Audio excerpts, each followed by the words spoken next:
السلام عليكم ورحمة الله وبركاته. إن الحمد لله نحمده ونستعينه ونستغفره ونعوذ بالله من شرور أنفسنا وسيئات أعمالنا من يهده الله فلا مضل له ومن يضلله فلا هادي له وأشهد أن لا إله إلا الله وحده لا شريك له وأشهد أن محمدا عبده ورسوله أما بعد رب اشرح لي صدري ويسر لي أمري واحلل عقدة من لساني يفقهوا قولي رب زدني علما رب زدني علما। সম্মানিত আজকের ক্লাসে উপস্থিত দিনপ্রেমী ভাই সকল, সর্বপ্রথম সেই মহান সত্তার আমরা কৃতজ্ঞতা প্রকাশ করি যিনি আমাদের সকলকে আজকের এই হাদিসের ক্লাসে উপস্থিত হওয়ার তৌফিক দিয়েছেন, তাই আমরা সকলেই বলি আলহামদুলিল্লাহ। তারপরে নবী করিম মুহাম্মদ সাল্লাল্লাহু আলাইহি সাল্লাম ওনার উপরে অসংখ্য শান্তির ধারা বর্ষিত হোক, যিনি তার বাণীর মাধ্যমে আল্লাহ তাবারক ওয়া তাআলার প্রদত্ত শরীয়তকে সুস্পষ্ট করেছেন, যেনাকে জাওয়ামিউল কালিম তথা তিনি কম কথা বলেন, সেই কম কথার মধ্যে অনেক অর্থ নিহিত থাকতো। তো সেই নবীর উপরে আমরা সকলে দরুদ পাঠ করি, আমরা সকলে বলি সাল্লাল্লাহু আলাইহি ওয়াসাল্লাম। সম্মানিত উপস্থিতিগণ, আপনারা জানেন যে প্রায় বিগত 2 সপ্তাহ থেকে আল আরবাঈন আন নববী, ইমাম নববী রাহিমাহুল্লাহর যে 40টি হাদিস ইসলামের মৌলিক বিষয়ের সাথে সম্পৃক্ত, সেই 40টি হাদিস আমরা শুরু করেছিলাম। আলহামদুলিল্লাহ, আমরা আল আরবাঈন আন নববীর প্রথম হাদিস 2 পর্বে শেষ করেছি। আজকে যে হাদিস শুরু হতে যাচ্ছে অতীব গুরুত্বপূর্ণ। সেই হাদিসটির নাম হচ্ছে, উলামায়ে কেরাম যে নামে সে হাদিসটিকে উলামাদের নিকটে পরিচিত, সেটি হচ্ছে হাদিসে জিবরিল। এই হাদিস এতটাই গুরুত্বপূর্ণ যে এই হাদিসকে উম্মুস সুন্নাহ বলা হয়। কি বলা হয়? উম্মুস সুন্নাহ অথবা উম্মুল হাদিস। যেমন সূরাতুল ফাতিহা তাকে উম্মুল কোরআন বলা হয়, কারণ সেই সূরাটি এমন একটি সূরা যাতে কোরআনের উপসংহার সারাংশ বলতে পারেন, ওতে সব কিছু আছে, অনেক কথাই নিহিত আছে সেখানে। অনুরূপভাবে হাদিসের মধ্যে এই যে হাদিসটা আমরা পড়তে যাচ্ছি, সেই হাদিসে পুরো দিন বর্ণনা করা হয়েছে, দিনের মৌলিক বিষয়গুলো তুলে ধরা হয়েছে। আর বাকি হাদিসগুলো, এই হাদিসে যে বিষয়গুলো তুলে ধরা হয়েছে সেই বিষয়ের ব্যাখ্যা বিশ্লেষণ করা হয়েছে বাকি সমস্ত হাদিসে। কথাটা বুঝতে পারলেন? যে এই হাদিসে মৌলিক বিষয়গুলো তুলে ধরা হয়েছে, আর এই মৌলিক বিষয়গুলোর বাকি হাদিস যতগুলো রয়েছে সমস্ত হাদিসে তার বিস্তারিত ব্যাখ্যা বিশ্লেষণ করা হয়েছে। এই জন্য এই হাদিসকে কি বলা হয়? উম্মুস সুন্নাহ অথবা উম্মুল হাদিস বলা হয়। এটি বড় গুরুত্বপূর্ণ হাদিস, আপনারা বুঝতে পারবেন। আর এই হাদিস একাধিক ক্লাসে আমাদেরকে পড়তে হবে, যদিও মনে হয় 3-4 ক্লাসে পড়তে হবে, কারণ আমাদের উদ্দেশ্য হচ্ছে যে এই হাদিসগুলো পড়তে গিয়ে আমরা এই যে মৌলিক বিষয়গুলো সেগুলো আমরা বিস্তারিত জানি, যাতে আমাদের ঈমান ইসলাম মজবুত হয়, তাই না? এইভাবে সংক্ষিপ্তভাবে পড়ে গেলে তো কোনো আসল যেটা উদ্দেশ্য সেটা অর্জন হবে না। তো ইনশাআল্লাহ আমরা বিস্তারিত পড়ার চেষ্টা করব, মধ্যম, খুব বিস্তারিত নয়। খুব বিস্তারিত হলে আরো বেশি ক্লাস নিতে হবে এক হাদিসের উপরে। তো সর্বপ্রথম হাদিসটি আপনাদের নিকটে পড়ি। হাদিসটি অনেক বড়। তারপরে প্রথম হাদিসটি পড়ব, তারপর তার অর্থ অনুবাদ করব, যাতে আপনাদের নিকটে হাদিসটির কি বলা হয়েছে সেটা উপস্থিত থাকে। বুঝতে পারলেন? হাদিসটি হচ্ছে আন উমর রাদিয়াল্লাহু তাআলা আনহু আইদান ক্বালা বাইনামা নাহনু জুলুসুন ইনদা রাসূলিল্লাহি সাল্লাল্লাহু আলাইহি ওয়াসাল্লাম যাতা ইয়াউমিন ইয তালাআ আলাইনা রাজুলুন শাদীদু বায়াদিস সিয়াব। উমর রাদিয়াল্লাহু তাআলা আনহু থেকে বর্ণিত, তিনি বলেন যে আমরা রাসূল সাল্লাল্লাহু আলাইহি সাল্লামের নিকটে বসেছিলাম, রাসূল সাল্লাল্লাহু আলাইহি সাল্লামের নিকটে বসেছিলাম একদিন, ইয তালাআ আলাইনা রাজুলুন, এক হঠাৎ করে এক ব্যক্তির মানে আগমন ঘটে, সেখানে এক ব্যক্তির আগমন ঘটে, যিনি একদম সাদা ধবধবে কাপড় পরেছিলেন, সাদা কাপড় পরেছিলেন, পরিষ্কার পরিচ্ছন্ন, শাদীদু সাওয়াদিস শা'রি, এবং মিশমিশে কালো চুল ছিল তার, একদম কালো চুল ছিল, তার মানে যুবক ছিল। আর শাদীদু বায়াদিস সিয়াব, ইনশাআল্লাহ এক একটা ব্যাখ্যা করা হবে। লা ইউরা আলাইহি আসারুস সাফারি, মানে সে এমন অবস্থায় ছিল যে তার উপরে, তার শরীরে সফরের কোনো লক্ষণ দেখা দিচ্ছিল না, সফরের কোনো লক্ষণ দেখা দিচ্ছিল না। ওয়ালা ইয়ারিফু মিন্না আহাদুন, আর না আমাদের মধ্যে কেউ ওনাকে জানতো, কেউ ওনাকে চিনতো। হাত্তা জালাসা ইলা নবী সাল্লাল্লাহু আলাইহি ওয়াসাল্লাম, এমনকি তিনি নবী সাল্লাল্লাহু আলাইহি ওয়াসাল্লামের নিকটে বসলেন। সবাই আশ্চর্য হওয়ার বিষয় যে এমন এক ব্যক্তি যে পরিষ্কার পরিচ্ছন্ন, সফরে কোনো আলামত বোঝা যাচ্ছে না, অথচ কেউ জানে না কোথা থেকে এসেছে, আর সে এসে একদম নবী সাল্লাল্লাহু আলাইহি ওয়াসাল্লামের নিকটে বসে গেলেন, সবাই তাকিয়ে আছে। ফাআসনাদা রুকবাতাইহি ইলা রুকবাতাইহি, তো তিনি সেই ব্যক্তি নিজের হাঁটুদয় নবী সাল্লাল্লাহু আলাইহি ওয়াসাল্লামের হাঁটুদয়ের সাথে মিলিয়ে দিলেন, মানে একদম নিকটে বসে গেলেন, বুঝতে পারলেন। ওয়াওয়াদা কাফাইহি আলা ফাখিদাইহি, এবং তিনি নিজের দুটি হাত, এইটাকে বলা হয় কাফ, এই দুটি হাতকে নিজের উরুর উপরে, তিনি নিজের উরুর উপরে রাখলেন। তারপর বললেন, ইয়া মুহাম্মদ আখবিরনি আনিল ইসলাম, হে মুহাম্মদ আপনি আমাকে বলুন, ইসলাম সম্পর্কে বলুন, ইসলাম সম্পর্কে জানান, ইসলামের মৌলিক বিষয়গুলো আমাকে বলুন, যার উপরে ইসলাম নির্ভর করে, পুরো ইসলাম নয়, মৌলিক বিষয়।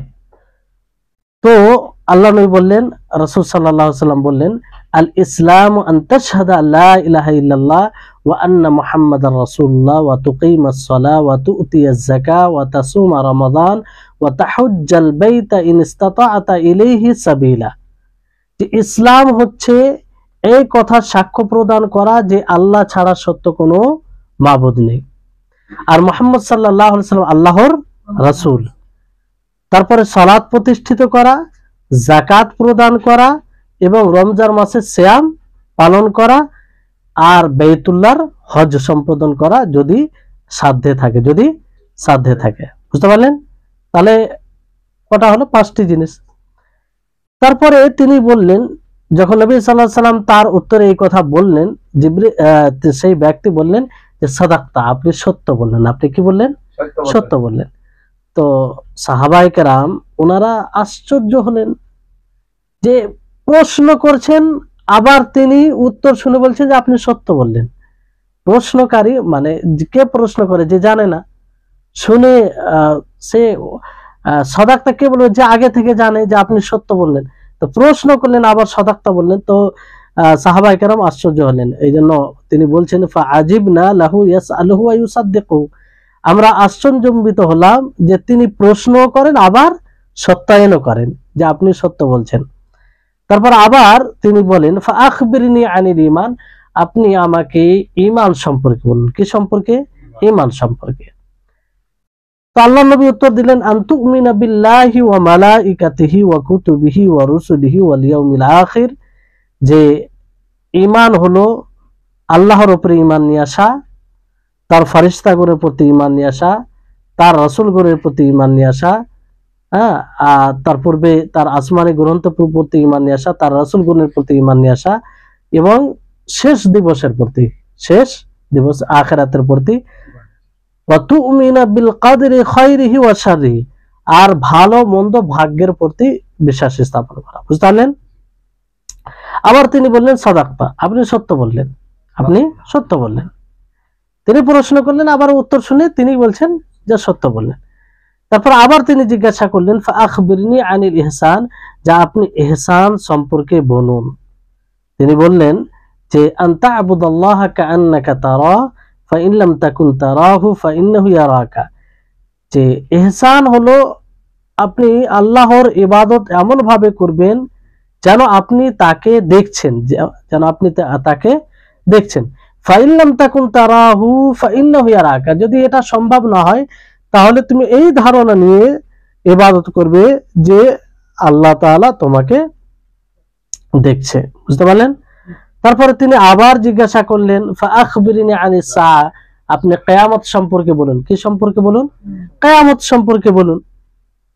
তো তিনি বললেন মাল মাসউলু আনহা বিআলামা মিনাস সাইল, যে যাকে জিজ্ঞাসা করা হচ্ছে তার চেয়ে জিজ্ঞাসাকারী বেশি ভালো জানেন, জিজ্ঞাসাকারী বেশি ভালো জানেন। তারপরে তিনি বললেন ফাআখবিরনি আন আমারাতিহা, যে আপনি তার নিদর্শন সম্পর্কে বলুন, আলামত, কিয়ামতের আলামত সম্পর্কে বলুন। তো আল্লাহ নবী বলেন আনতালিদাল আমাতু রাব্বাদাহা, যে একজন দাসী তার মনিবকে জন্ম দিবে। এর ব্যাখ্যা আসবে ইনশাআল্লাহ। ওয়া আনতারাল হুফাতাল উরাতাল আলাতা রিআ আশ-শাই ইয়াতাতাওয়ালুনা ফিল বুনিয়ান, আর দেখবেন যে বস্ত্রহীন, নগ্ন পা এবং খাতনাবিহীন তারা হবে, এবং যারা গরু ছাগল চড়াবে তারা বড় বড় বিল্ডিং তৈরি করবে, আর তাতে তারা কি করবে? অহংকার, গৌরব করবে, গর্বিত হবে। থুম্মান তালাকা, তারপরে সেই ব্যক্তি চলে গেলেন। ঠিক আছে? ফালাবিস্তু মালিয়ান, ওমর রাদিয়াল্লাহু তাআলা আনহু তিনি বলছেন যে আমি কিছুক্ষণ দাঁড়ালাম।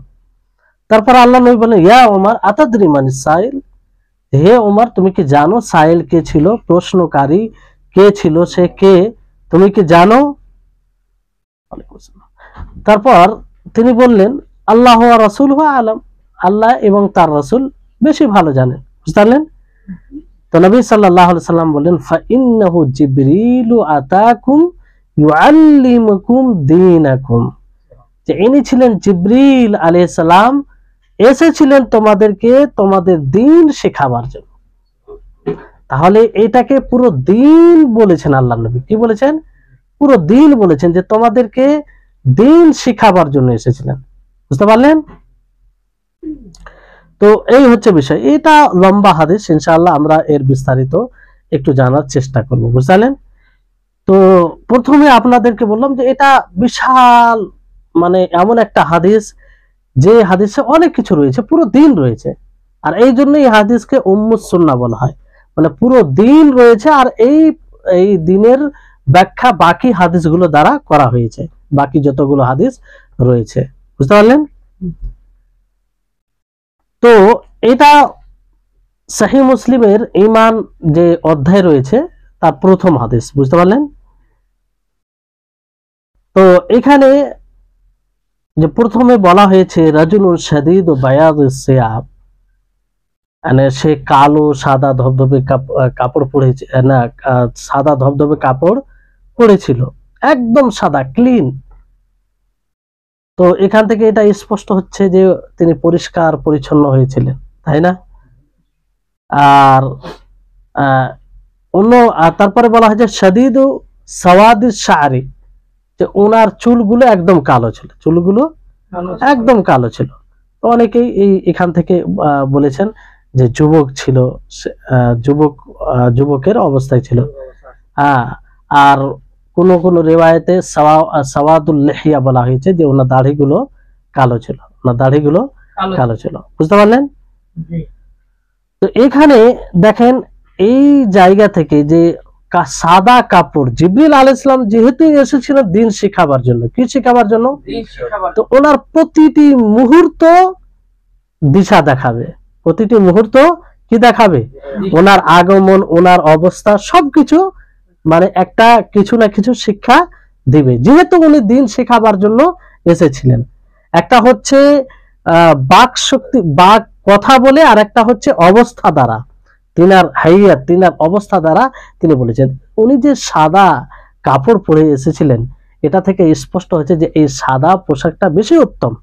এই জন্য আল্লাহর নবী একটি হাদিসে কি বলেন যে ইলবাসুল বায়াদ মিন সিয়াবিকুম ফাইন্নাহা মিন খাইরি সিয়াবিকুম ওয়া কাফিনু বিহা মাউতাকুম, যে তোমরা সাদা কাপড় পরো, সাদা কাপড় পরো, কারণ এটা তোমাদের উত্তম পোশাক, তোমাদের উত্তম পোশাক।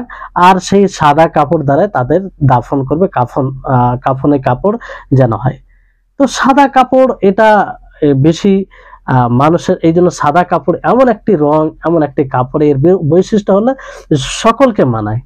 সাদা কাপড় সকলকে, কালো ধলো যা আছে সবকেই ভালো লাগে সাদা কাপড় দিয়ে। তো এই সাদা পোশাকের এটা গুরুত্ব। তারপরে এখানে দেখেন এই যে প্রথম অংশে এতটা যে অবস্থা, যে তিনি সাদা কাপড় পরে এলেন, তিনার চুলগুলো কালো ছিল, ওনার সব মানে শরীরে সফরে কোনো লক্ষণ দেখা দিচ্ছিল না, আর তিনি নবী সাল্লাল্লাহু আলাইহি ওয়াসাল্লামের নিকটে এসে বসে গেলেন, তিনি হাঁটুদায় নবী সাল্লাল্লাহু আলাইহি ওয়াসাল্লামের হাঁটুদায়ের সাথে মিলিয়ে দিলেন, আর তিনি নবী সাল্লাল্লাহু আলাইহি ওয়াসাল্লামের সামনে কিভাবে বসলেন, যে তিনি নিজের হাতকে নিজের উরুর উপরে রাখলেন আদবের সাথে। এখানে অনেক কিছু শিক্ষণীয় বিষয় রয়েছে। প্রথম হচ্ছে যে প্রত্যেক আলেমের জন্য এটা উচিত হবে যে মানুষের কাছে বসা, মানুষের কাছে বসা। দেখেন প্রথম শব্দ হচ্ছে বাইনামা নাহানু জুলুসুন ইনদা, আমরা রাসূল সাল্লাল্লাহু আলাইহি সাল্লামের নিকটে বসেছিলাম। কি ছিলাম? তো আল্লাহর রাসূল দ্বীন শেখাবার জন্য মানুষের নিকটে থাকতেন, মানুষের নিকটে থাকতেন, মানুষ যাতে দ্বীন নিতে পারে। অনুরূপ ভাবে বর্তমান সময়ে যিনারা আলেম রয়েছেন, যিনারা কোরআন হাদিস জ্ঞান রাখেন, তাদের উচিত হবে যে মানুষের কাছে থাকা, মানুষের কাছে হয়ে তাদেরকে দ্বীন শেখা। এটা থেকে এটা স্পষ্ট, প্রত্যেক আলেমের এটা উচিত। আর দ্বীন কার কাছে নিতে হবে, এখানেও এটা স্পষ্ট হয় যে জ্ঞানী হবে। রাসূল সাল্লাল্লাহু আলাইহি সাল্লামের বিদ্যমান থাকা অবস্থায় সাহাবায়ে কেরাম ওনার কাছে দ্বীন নিতেন, ওনার কাছে দ্বীন নিতেন। পরবর্তী সময়ে সাহাবায়ে কেরাম তার কাছে দ্বীন নিতেন যে দ্বীনের ব্যাপারে বেশি জ্ঞানী হতেন। অনুরূপ ভাবে আজকেও বর্তমান সময়ে আমাদেরকে সব সময় এই জ্ঞানের ব্যাপারে কাদের অভিমুখী হতে হবে? ওলামাদের, যারা প্রকৃত জ্ঞান রাখে, যারা এই জ্ঞানে যতটা পারদর্শী হবে তাকে ততটা প্রাধান্য দিতে হবে জ্ঞানের ভিত্তিতে। চমৎকারিতার ভিত্তিতে নয়, নাটকের ভিত্তিতে নয়, যে কেউ সুন্দর মিষ্টি ভাষায় কথা বলছে তো তাকে আমরা, যেমন আজকের সময় হচ্ছে যে কেউ একটু লাচাকদার কথা বলতে পারছে তো ওকে আমরা প্রাধান্য দিই, ওকে আমরা সবকিছুতে আগে রাখি। এটা আসল পরিচয় নেই। আসল হচ্ছে যে জ্ঞানী রয়েছে তাকে প্রাধান্য দেওয়া, তাকে ওই জায়গা ওই স্থান দেওয়া, তাহলে ইলমের কদর হবে, এতে ইলমের মর্যাদা হবে। বুঝতে পারলেন? এই জন্য ইমাম ইবনুল কাইয়িম রাহিমাহুল্লাহ তিনি একটি দামি কথা বলেন যে নিসফুল মুতাআল্লিম, অর্ধ যে শিক্ষা অর্জনকারী, মানে পুরো জ্ঞানে পরিপক্ক হয়নি, মৌলিক বিষয়গুলো ভালোভাবে জানে না, ইসলামের যেগুলো মৌলিক বিষয় সেগুলো ভালোভাবে শিক্ষা অর্জন করেনি। তো এই রকম ব্যক্তি যদি মানুষকে শিক্ষা দেয়, মানুষকে জ্ঞান দেয়, তো সে অতটাই ফাসাদ সৃষ্টি করবে, অতটাই মানে খারাপ নিয়ে আসবে, ফাসাদ সৃষ্টি করবে, যতটা অর্ধ ডাক্তার কেউ অপারেশন করতে জানে না, তারপরে যদি অপারেশন করে তো কি অপারেশন সাকসেসফুল হবে? হবে না। লাভের চেয়ে ক্ষতি বেশি হবে না? অনুরূপ ভাবে তার চেয়ে বেশি একজন ক্ষতি করবে কে? সেই ব্যক্তি যে ভালোভাবে মৌলিক বিষয়গুলো জ্ঞান অর্জন করেনি আর এই জ্ঞান দেওয়ার জায়গায় বসে গিয়েছে। বুঝতে পারলেন? তো কথাটা খুব গুরুত্বপূর্ণ। এই ব্যাপারে আমাদেরকে সচেতন হতে হবে যে আমরা কার কাছে জ্ঞান নিচ্ছি, সে জ্ঞান আসলে দেওয়ার উপযুক্ত কিনা, তার কাছে আসলে আমরা জ্ঞান নিতে পারি কিনা। দুনিয়ার ব্যাপারে আমরা যেরকম অনেক সচেতন হই, যে যার উপযুক্ত তাকেই আমরা সেই জায়গাটা দিয়ে এবং তার কাছে যাওয়ার চেষ্টা করি। বুঝতে পারলেন? এটা একটা বিষয় মনে রাখতে হবে। দ্বিতীয় যেটা একটা বিষয় হচ্ছে যে এখানে এই হাদিসে, বিভিন্ন হাদিস যারা এটা মানে এটা বোঝা যায় যে রাসূল সাল্লাল্লাহু আলাইহি ওয়াসাল্লাম যখনই বসতেন সাহাবাদেরকে নিয়ে, তিনি একটু উঁচু জায়গা, সাহাবায়ে কেরাম একটু উঁচু রাখতেন, যাতে ওনার কথাগুলো লোকদের শুনতে সহজ হয়, আর মানুষও বুঝতে পারে যে তিনি বলছেন, তিনি জ্ঞান দিচ্ছেন। তো এইরকমটা করা উচিত, যে কোনো আলেম তার একটু জায়গাটা উঁচু রাখলে তখন দিনের কথা সে বলবে, যাতে সহজভাবে সকলের নিকটে তার কথা পৌঁছে যায় আর মানুষ বুঝতে পারে। বুঝতে পারলেন? তৃতীয় যেটা একজন শিক্ষার্থীর জন্য বিষয় রয়েছে, শিক্ষণীয় বিষয় এখানে, যে নিজের অবস্থাকে ঠিক রাখবে। এখানে দেখুন জিবরিল আলাইহিস সালাম কি অবস্থায় আসেন, পরিষ্কার পরিচ্ছন্ন সাদা ধবধবে কাপড় পরে এসেছেন, কোনো সফরের লক্ষণ নেই, মানে কোনো প্রকারের দাগ নেই, চুলগুলো এলোমেলো নেই, একদম সম্পূর্ণ সেজে মানে সৌন্দর্য অবলম্বন করে এসেছেন, তাই না? খুযু যিনাতাকুম ইনদা কুল্লি মসজিদ। আর আল্লাহ তাবারক ওয়া তাআলাকে সুন্দর বলা হয়েছে, আর সৌন্দর্যকে আল্লাহ তাআলা ভালোবাসেন। তো ইলম অর্জন করতে গিয়ে আমাদেরকে সুন্দরতা অবলম্বন করতে হয়। এই জন্য আমরা দেখেছি আমরা মাশায়েখদেরকে মদিনাতে, যে ওনারা পড়াতে আসতেন, তো যখন হলে প্রবেশ করতেন তো যে আতর, পুরো মনে হয় হল আতরে মানে মানে সুগন্ধিত হয়ে যেত। তো এই ওনারা ইহতেমাম করতেন। কিন্তু বড় দুঃখের বিষয়, আমাদের এলাকায় এসব মানে এর প্রতি সেরকম গুরুত্ব হয় না। একদম মনে হচ্ছে আমরা কখন ভালো কাপড় পোশাক পরি, যখন কোথাও হয়তো ঘুরতে যাব, কোথাও বেড়াতে যাব, কোনো আত্মীয় স্বজন বাড়ি, তখন। কিন্তু আপনি আরবে এখনো দেখবেন, কোনোদিন যদি যাওয়ার তৌফিক হয় তাহলে দেখবেন মাশায়েখগুলো যখন দার্স দেয় বিশেষ একটা পোশাক পরে, আর ওই পোশাক এমনি সময় তারা পরে না, সেই পোশাক পরে সৌন্দর্য আতর লাগিয়ে সুন্দর পোশাক পরে যতটা সৌন্দর্য অবলম্বন করা যায় সেই সৌন্দর্য অবলম্বন করে তিনারা কি করে দার্স দিতেন। আর ওখানকার ছাত্ররা তাই দেখবেন, ছাত্ররা সেই মনে হবে যে কোথাও মানে ঘুরতে যাচ্ছে, আমাদের এলাকায় যদি দেখে মনে হয় আলাদা কোথাও প্রোগ্রাম আছে, সেই ইয়াতে যাচ্ছে। বুঝতে পারলেন? তো এই অবস্থা জিবরিল আলাইহিস সালামকে দেখেন না, যে দিনকে শিক্ষা দেওয়ার জন্য কি অবস্থা অবলম্বন করে। অনুরূপ ভাবে আজকের বর্তমান সময় শিক্ষার্থীদেরকে এই সৌন্দর্য অবলম্বন করতে হবে। এইরকম না যে শরীরে একটা গেঞ্জি আছে, সে গেঞ্জি পরে বসে গেলাম, কিংবা তো এটা এই আপনি সৌন্দর্য অবলম্বন করা মানে কি, আপনি ইলমের মর্যাদা দিচ্ছেন।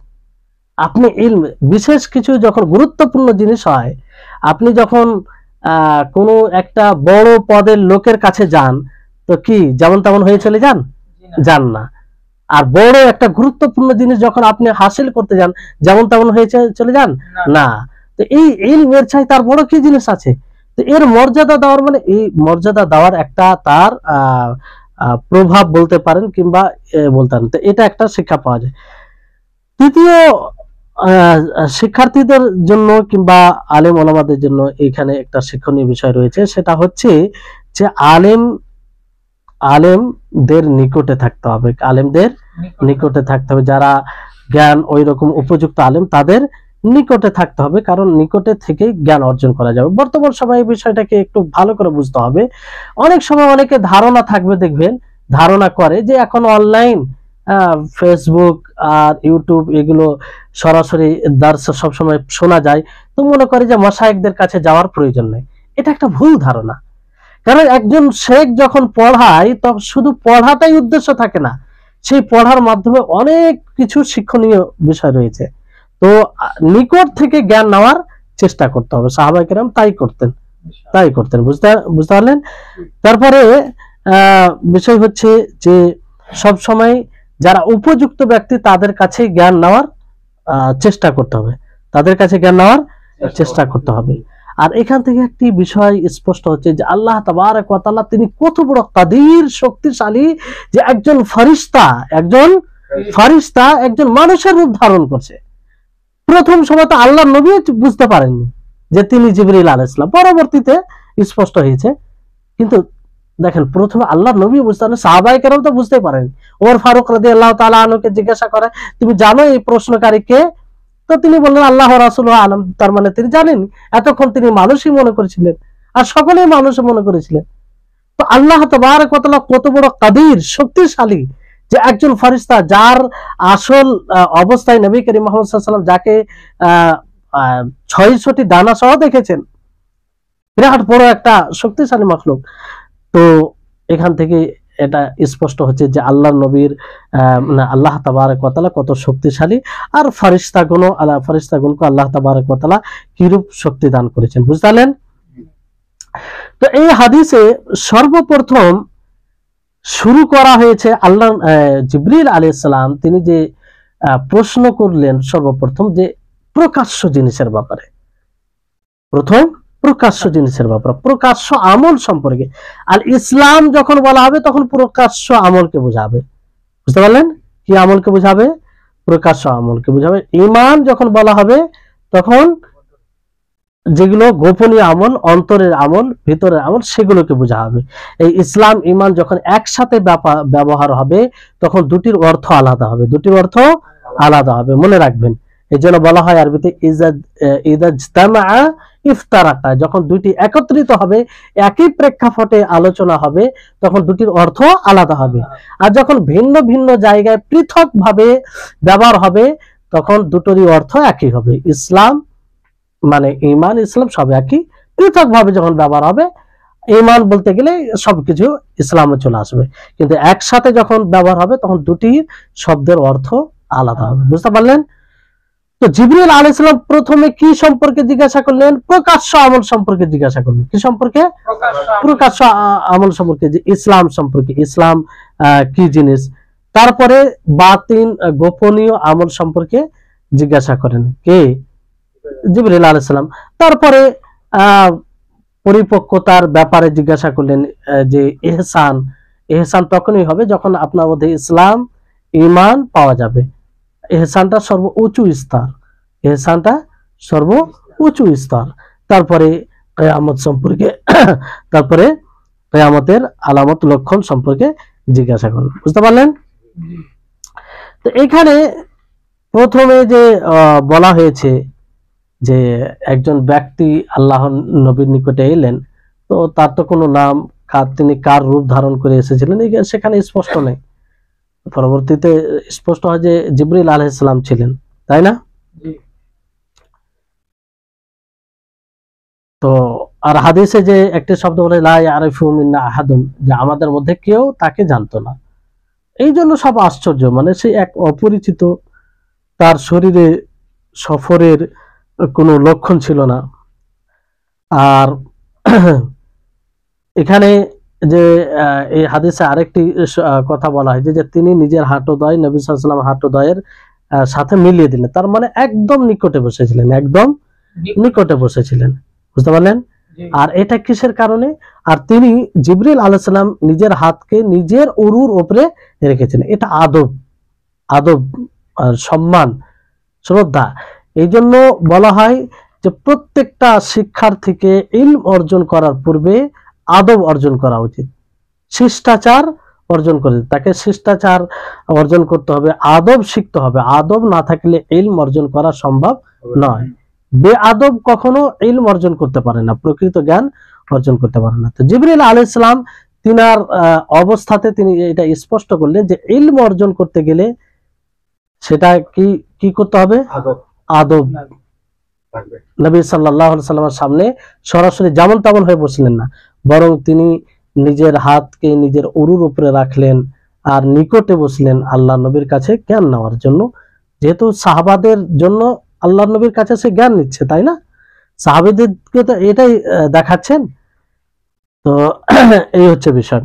তারপরে জিবরিল আলাইহিস সালাম এই হাদিসে বলেন যে ইয়া মুহাম্মদ আখবিরনি আনিল ঈমান, আনিল ইসলাম। তো তিনি মুহাম্মদ বলে ডাকলেন। আচ্ছা, সেই সময় যারা শহরের লোক ছিল, যারা শহরের লোক একটু শিষ্টাচার হয়, হ্যাঁ, আদব টাদব সহ, মানে তারা কথা বলে, কোথায় কিভাবে কথা বলে, এগুলো তাদের মানে শিক্ষা থাকে। কিন্তু যারা গাঁও গ্রাম দেহাত থেকে আসে তাদের এগুলোর অভাব থাকে, তাই না? ওই রকম শিক্ষার অভাব থাকে। এই জন্য তো ওই সময়ও যারা দেহাত থেকে আসতো তো আল্লাহ নবীকে নাম ধরে ডাকতো, হে মোহাম্মদ, এইভাবে বলতো। তো তিনি সেই ভঙ্গিমা অবলম্বন করলেন, জিবরিল আলাইহিস সালাম সেই ভঙ্গিমা অবলম্বন করলেন, এই যে দেহাত যারা বেদুইন আসতো তাদের ভঙ্গিমা, যে ইয়া মুহাম্মদ, তিনি ইয়া রাসূলুল্লাহ বলেননি, যেমনটা মদিনাবাসীরা বলতো যে ইয়া রাসূলুল্লাহ, ইয়া নবী আল্লাহ বলতেন, এমনটা বললেন। তো এখানে যাতে মানে বুঝতে পারে সাহাবায়েরা যে তিনি আসলে দিন শিক্ষার জন্য কোন শিক্ষিত মানুষ নয়, বুঝতে পারলেন? হ্যাঁ, তো এই হচ্ছে বিষয়। তো এখানে প্রথমে ইসলাম সম্পর্কে জিজ্ঞাসা করলেন তিনি নবী করিম মুহাম্মদ সাল্লাল্লাহু আলাইহি ওয়াসাল্লামকে। তো ইসলাম সম্পর্কে যখন জিজ্ঞাসা করেন তো আল্লাহ নবী তার উত্তর দেন কিভাবে, যে ইসলাম আন তাশহাদা আল্লা ইলাহা ইল্লাল্লাহ ওয়া আন্না মুহাম্মাদুর রাসূলুল্লাহ। ইসলাম হচ্ছে যে এই কথার সাক্ষ্য প্রদান করা যে আল্লাহ ছাড়া সত্য কোনো মাবুদ নেই, আর মুহাম্মদ সাল্লাল্লাহু আলাইহি ওয়াসাল্লাম আল্লাহর রাসূল। তো শাহাদাত সাক্ষ্য প্রদান করা, সাক্ষ্য প্রদানে তিনটি বিষয় থাকবে। কয়টি বিষয় থাকবে ভালো করে মনে রাখবেন। সাক্ষ্য প্রদানে যতক্ষণ পর্যন্ত তিনটি বিষয় না থাকবে ততক্ষণ পর্যন্ত আপনার সাক্ষ্য প্রদান সম্পূর্ণ হবে না, যে সাক্ষ্য প্রদানের মাধ্যমে আপনি ইসলামে দীক্ষিত হবেন। একটি বিষয় হচ্ছে যে কিসের সাক্ষ্য প্রদান করছেন আপনি সেটা জানবেন, সেটা কি করবেন জানবেন। না জানে আমি সাক্ষ্য প্রদান করছি এটা মুক্তমুখ মন্ত্রের মতো, তা নয়, জানতে হবে আপনাকে। দ্বিতীয় হচ্ছে যে আপনি সেটা উচ্চারণ করবেন। কি করবেন? কেউ যদি আল্লাহ তাবারক ওয়া তাআলাকে এক অদ্বিতীয় বলে হৃদয় থেকে মানে আর সে উচ্চারণ না করে তাহলে তার সাক্ষ্য প্রদান গ্রহণযোগ্য হবে না। তাহলে উচ্চারণ করতে হবে। কি করতে হবে? উচ্চারণ করতে হবে। তৃতীয় হচ্ছে সেটা ইকরার করতে হবে। কি করতে হবে? স্বীকার করতে হবে। কয়টি বিষয় বললাম? তিনটি বিষয় বললাম। তাহলে শাহাদাত আল ইসলাম আন তাশহাদা আল্লা ইলাহা ইল্লাল্লাহ ওয়া আন্না মুহাম্মাদার রাসূলুল্লাহ, যে এই কথা সাক্ষ্য প্রদান করা। ইসলাম হলো সর্বপ্রথম যেটা বিষয় যে আল্লাহ ছাড়া সত্য কোনো মাবুদ নেই, আর মুহাম্মদ সাল্লাল্লাহু আলাইহি ওয়াসাল্লাম আল্লাহর রাসূল ও তার বান্দা, আল্লাহর রাসূল। তো এখানে তিনটি বিষয় বুঝতে পেরেছেন? এই তিনটি বিষয় যে এক, আপনি কিসের সাক্ষ্য প্রদান করছেন সেটা জানবেন, দ্বিতীয় উচ্চারণ করবেন, তৃতীয় কি? হ্যাঁ, স্বীকৃতি, আপনি হৃদয় থেকে সেটা মেনে নেবেন। বুঝতে পারলেন? এই তিনটি বিষয় একদম জরুরি। এখানে কোনো আপোষ নেই যে একটি জিনিস পাওয়া গেল না, দুটো আপনি মানলেন তো চলে যাবে না, এরকম কোনো বিষয় নেই। আর এটা মানে কারো উজুর নয় যে এই বিষয়ে আমি জানি না, অবশ্যই জানতে হবে আর এইভাবে সাক্ষ্য প্রদান করতে হবে। এজন্য আল্লাহ তাবারক ওয়া তাআলা কি বলেন, ইল্লা মান শাহিদা বিল হাক্কি ওয়া হুম ইয়ালামুন, যে যে হকের সাক্ষ্য প্রদান করে জেনে। কি করে? জেনে। না জেনে নয়, না জেনে কোনো সাক্ষ্য প্রদান হয়? কোনো সময় হয় না। এটা তো বিবেকহীন কথা যে একজন কালেমা শাহাদাতের সাক্ষ্য প্রদান করলো অথচ সে জানে না কিসের সাক্ষ্য প্রদান করলো। তো এটা কি করে গ্রহণযোগ্য হতে পারে? বুঝতে পারলেন? আর এইখানে যেহেতু ইসলাম ঈমান একই প্রেক্ষাপটে ব্যবহার হয়েছে, তো কি অর্থ হবে ইসলামের কি অর্থ হবে? একটু আগে বললাম ইসলামের অর্থ এখানে কি হবে? একই প্রেক্ষাপটে যেহেতু ব্যবহার হচ্ছে, ইসলামের অর্থ হবে বাহ্যিক আমল। এখানে যেগুলো আমলের কথা বলা হয়েছে সব বাহ্যিক আমল। একটা শাহাদাত এটা আভ্যন্তরিক বিষয় আছে যে অন্তর থেকে একটা স্বীকার করা, বাকি উচ্চারণ করবেন আর আপনি জ্ঞান অর্জন করবেন, আর বাকি সালাত প্রতিষ্ঠিত করা, যাকাত প্রদান করা, রমজান মাসের সিয়াম পালন করা, আর হজ পালন করা, এগুলো কি বাহ্যিক আমল কি আমল নয়? তো এই বিষয়টি এখানে খেয়াল রাখতে হবে। তাহলে এখানে যে দেখেন এই বিষয়টি আসবে ইনশাআল্লাহ পরবর্তীতে, একটু বিস্তারিত আমরা জানার চেষ্টা করব। তারপরে এখানে মুহাম্মাদুর রাসূলুল্লাহ, যে মুহাম্মদ এই কথার সাক্ষ্য প্রদান করা যে মুহাম্মদ আল্লাহর রাসূল, মুহাম্মদ আল্লাহর রাসূল। তো মুহাম্মদ সাল্লাল্লাহু আলাইহি সাল্লাম সকলের রাসূল। কার রাসূল? সকলের রাসূল। এখানে বলতে সমস্ত জিন ও সমস্ত মানব জাতি সকলের জন্য, সকলের রাসূল। আর মুহাম্মাদুর রাসূলুল্লাহ এখানে নাম ধরে এটা স্পষ্ট যে এরপরে আর কোন নবী আর রাসূল আসবে না। বুঝতে পারলেন? নবী রাসূল আসবে না। তারপরে রাসূল, যেহেতু এখানে বলা হয়েছে রাসূলুল্লাহ, আল্লাহর রাসূল। রাসূল এখানে কিসের অর্থ? মানে মুরসাল রাসূল তাকে বলা হয় যার উপরে আল্লাহ তাআলা ওহী অবতীর্ণ করেন। কি অবতীর্ণ করেন? ওহী অবতীর্ণ করেন, এবং কোন নতুন শরীয়তের ওহী অবতীর্ণ করেন এবং তার তাবলীগের আল্লাহ তাআলা হুকুম দেন। তাহলে রাসূলের সংজ্ঞা কি? রাসূলের সংজ্ঞা যার উপরে ওহী, শরীয়তের ওহী অবতীর্ণ করেন এবং তাকে সেটার তাবলীগের আদেশ করেন, সেটাই হচ্ছে রাসূল। জানেন? তাবলীগ এবং আমলের আদেশ করেন। তারপরে এখানে বলা হয়েছে ওয়াতুকিমাস সালাহ, সালাত প্রতিষ্ঠিত করা। ইসলামের দ্বিতীয় যেটা বিষয় সলাৎ প্রতিষ্ঠিত করা। এখানে সলাৎ প্রতিষ্ঠিত করা বলতে শুধু সলাৎ পড়ে নেওয়া তা নয়, মানে সলাৎ সেভাবে পড়া যেভাবে শরীয়তে পড়তে বলা হয়েছে, তুআদ্দিহা কামা শুরিআত, যেমন ভাবে মাশরু করা হয়েছে, যেমন ভাবে পড়তে বলা হয়েছে তেমন ভাবে পড়া। অর্থাৎ সেই সলাৎকে সলাতের মতো পড়া, তার যে রুকুন রয়েছে, সলাতের কি রয়েছে, রুকুন রয়েছে, রুকুনের খেয়াল রাখা, হ্যাঁ, তারপরে ওয়াজিবের খেয়াল রাখা। অনুরূপ ভাবে তার যে ভূমিকা রয়েছে, যেমন সলাতের জন্য তাহারাত অর্জন করতে হবে কি হবে না, যদি উযু না থাকে তো উযু করতে হবে, আর বড় তাহারাতে যদি প্রয়োজন পড়ে তো গোসল করতে হবে। তো এগুলো থাকা, আর জায়গার যদি পুরুষ থাকে তাহলে মসজিদে গিয়ে সালাত আদায় করতে হবে। কোথায়?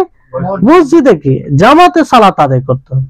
সেটা কোনো শরীয়তের কোনো ওজরে পড়া হলো না, আলাদা বিষয়, মানে জামাতে হলো না কিংবা মসজিদে গিয়ে হলো না, কিন্তু আম ভাবে এখানে যে ওয়াতুকিমাস সালাহ যখন বলা হবে, ইসলামের দ্বিতীয় যেটা স্তম্ভ, সেটা থেকে এটাই বলা হয়েছে যে সে সালাত সেই মতো পড়বে যে মতো শরীয়তে ফরজ করা হয়েছে, আর যেখানে পড়তে বলা হয়েছে সেখানে পড়তে হবে। কেউ যদি বলে না আমি সালাত পড়ি, বাড়িতে পড়ি, হবে? এই জন্য অনেকে দেখবেন, আমি হয়তো কিছু লোককে জানি, দেখেছি যে তারা বাড়িতে সালাত আদায় করে। তাদেরকে বলা হয় তো বলে যে না, মসজিদে গেলে অনেকের সাথে তর্ক হয়, কিংবা তাদের সাথে আমার ভালো সম্পর্ক নেই, তাদের পাশে দাঁড়াতে হয়। এক তো এখানে হৃদয় পরিষ্কার নেই, এটা স্পষ্ট। দ্বিতীয় কথা হচ্ছে যে এই সালাত বলা হয়নি ইসলামে। ইসলামে যে সালাতের কথা বলা হয়েছে সেটা জমাতে পড়তে হবে। কোথায় পড়তে হবে? জমাতে পড়তে হবে, মসজিদে গিয়ে পড়তে হবে, ঠিক আছে? আর যে সময় পড়তে বলা হয়েছে সে সময় পড়তে হবে। কেউ মনে করলে যে আমি সালাত তো পড়ছি, কিন্তু জোহরের সালাতকে আসর, আসরের সালাতকে মাগরিবের সালাতকে এর সাথে পড়লো, এটা হবে? এই সালাতের কথা বলা হয়েছে? বলা হয়নি। মানে এইভাবে পড়তে হবে সালাত, বুঝতে পারলেন? আর সালাত বলতে এখানে 5 ওয়াক্তের সালাত, মূল সালাত, তারপরে ফরজ নফল সালাত, তার এতে চলে আসবে যে সুন্নাত রাতে বা এগুলো রয়েছে। তারপরে বলা হয়েছে ওয়াতুতিয়াজ যাকাত, কি? যাকাত প্রদান করা, কি প্রদান? যাকাত দেওয়া। যাকাত একটি বিশেষ ইবাদত, যে যখন নিসাব পর্যন্ত পৌঁছে যাবে আর তার উপরে 1 বছর অতিক্রম করবে, 1 বছর অতিক্রম করবে, তার উপরে যাকাত ফরজ হবে। আর যাকাত কতটা হয় আপনারা সকলে জানেন, যে মানে যতটা অ্যামাউন্ট আছে সেই অ্যামাউন্টকে যদি আপনার অ্যামাউন্টকে 40 দিয়ে ভাগ করেন, তাহলে সঠিক যেটা যাকাত লাগবে সেটা বের হয়ে যাবে, বুঝতে পারলেন? আর যাকাতের এখানে যেহেতু পূর্ণ আলোচনা, মানে এই বিস্তারিত আলোচনার দিকে যাব না। তারপরে যে যদি স্বর্ণ হয় তো 7.5 ভরি সোনা, সেটা যেন 1 বছর অতিক্রম করে। আর যদি রূপা হয় তাহলে 595 গ্রাম রূপা, আর সেটা 1 বছর অতিক্রম করবে, 1 বছর অতিক্রম করবে। টাকার যাকাত কিভাবে দিবেন? যে আপনি আপনার টাকাকে রূপার মূল্যের উপরে ভিত্তি করে দিবেন। যে রূপার 595 গ্রাম রূপার দাম যদি 80,000 হয়, তো 80,000 যদি আপনার কাছে থাকে, আর সেই টাকাটা যদি 1 বছর অতিক্রম করে 80,000 উপরে, কিংবা যতটা মূল্য হবে, একটা আনুমানিক বলছি আর কি, তো এই ওই টাকা যত টাকা এর উপরে যত টাকা থাকবে সেই টাকার আপনাকে 40 দিয়ে ভাগ করে যেটা অ্যামাউন্ট বের হবে সেটা যাকাত দিতে হবে, বুঝতে পারলেন? এবার সংক্ষিপ্ত। তারপরে রমজান মাসে সিয়াম পালন করা। তৃতীয় কি হচ্ছে? রমজান মাসে সিয়াম পালন করা। সেই ফজর থেকে নিয়ে সূর্য অস্তমিত হওয়া পর্যন্ত খাবার ও পানাহার থেকে এবং গুনাহ থেকে বিরত থাকা, এটাকে সিয়াম বলে, বুঝতে পারলেন? বিরত থাকা, সম মানে বিরত থাকা। আর প্রসিদ্ধ যেটা ফরজ সিয়াম হচ্ছে রমজান মাসের সিয়াম, বুঝতে পারলেন? তার সাথে সাথে নফল সিয়াম রয়েছে, সেগুলো রাখলে তার ফজিলত রয়েছে। তারপরে কি? বাইতুল্লাহর হজ সম্পাদন করা, বাইতুল্লাহর হজ করা, হ্যাঁ, যে হজ সম্পর্কে আপনারা শুনেছেন। তো এই হজ এবং যাকাত সকলের উপরে নয়, যারা সামর্থ্যবান হবে তাদের উপরে, বুঝতে পারলেন? তাহলে এই হচ্ছে 5টি ইসলামের কি মৌলিক বিষয়। মূল ইসলাম হচ্ছে এই 5টি বিষয়। এই 5টি জিনিসের পুরো মানে এই 5টি বিষয় যদি দুর্বল হয় তাহলে সবকিছু দুর্বল হবে। এই 5টি বিষয়ের মধ্যে একটি বিষয়ে সকলের সম্মতি রয়েছে, যদি তাতে কেউ একটু ত্রুটি রাখে তাহলে সে মুসলিমই হবে না। ত্রুটি মানে কি? যে কেউ যদি শাহাদাত, সাক্ষ্য প্রদান করে, সঠিক মতো সাক্ষ্য প্রদান না করে, তাহলে সে মুসলিম হবে না, সকলের সম্মতি, সকল ওলামাগণ এটা বলেছেন, বুঝতে পারলেন। আর সালাতের ব্যাপারে অনেকেই বলেছেন যদি তার উজুব ফরজিয়াতের ইনকার করে, কেউ বলে যে না সালাত ফরজ করা হয়নি, আমি সালাতকে মানি না, তাহলে তো সে কাফের হয়ে যাবে। কি হবে? কাফের হয়ে যাবে, এতে কোনো সন্দেহ নেই। কিন্তু কেউ যদি ধরেন যে সালাত পড়লো আবার পড়লো না কখন, তো এই ব্যাপারে দ্বিমত রয়েছে বেশিরভাগ ওলামা কেরামদের নিকটে, বিদ্বানদের নিকটে, যে ইচ্ছাকৃত ভাবে যদি সালাত ছাড়ে, যদিও 2 ওয়াক্তে 3 ওয়াক্তে 4 ওয়াক্তের হয়, তো সে কাফের হয়ে যাবে। কিন্তু অনেক ওলামা বলেছেন যে এক্ষেত্রে কাফের হবে না। যাই হোক, এটা বিতর্কিত বিষয়। আর এখান থেকে ভেবে নিতে হবে যে এই সালাতের বিষয়টি কত জটিল বিষয়, সালাতের বিষয়টি কত জটিল বিষয়, যে বিদ্যান নির্ভরযোগ্য ওলামায়ে কেরামদের ফতোয়া রয়েছে যে এক ওয়াক্তের সালাত যদি ইচ্ছাকৃত ভাবে অকারণে শরীয়তের কোনো কারণ ছাড়ায় ছেড়ে দেয়, তাহলে সে কাফের হয়ে যাবে। কত বড় জটিল বিষয়, আল্লাহ সকলকে বুঝার শক্তি দান করুন। তো এই হচ্ছে বিষয়, বুঝতে পারলেন। তাহলে ইনশাআল্লাহ আজকে এখানে শেষ করছি। ইনশাআল্লাহ আগামী ক্লাসে যে প্রথম বিষয়টি রয়েছে শাহাদাত, আমরা একটু বিস্তারিত জানবো, কারণ এগুলোর উপরে কঠোর পরিশ্রম করা উচিত, বুঝতে পারলেন। মানে বারবার শোনা উচিত। এই জন্য দেখবেন সৌদি আরবে একটা বৈশিষ্ট্য তাদের, যে এই মৌলিক বিষয়গুলোর বারবার আলোচনা করে। এই জন্য সেখানে সাধারণ মানুষ ওদের ঠোঁটের উপরে এগুলো থাকে। শাহাদাত মানে কি, শাহাদাতে কি কি জিনিস বিষয় জরুরি আপনাকে বলবো, একটা ড্রাইভার আপনাকে বুঝাবে, একটা ড্রাইভার আলেমকে, আমাদের এলাকার আলেমদেরকে তারা বুঝাবে। কেন?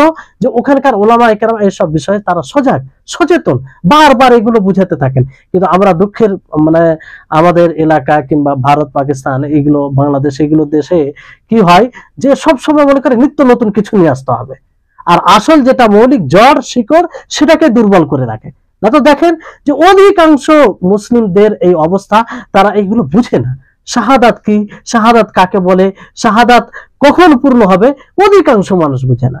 বড় যেটা মানে দুঃখের বিষয়, এটা সকলের এর পিছনে ভূমিকা রয়েছে, সাধারণ মানুষ এবং আমাদের মতো ওলামায়ে কেরামদেরও এতে ব্যর্থতা রয়েছে, কারণ আমরা অতটা গুরুত্ব দিই। বারবার এগুলো বিষয়ে আলোচনা হওয়া দরকার।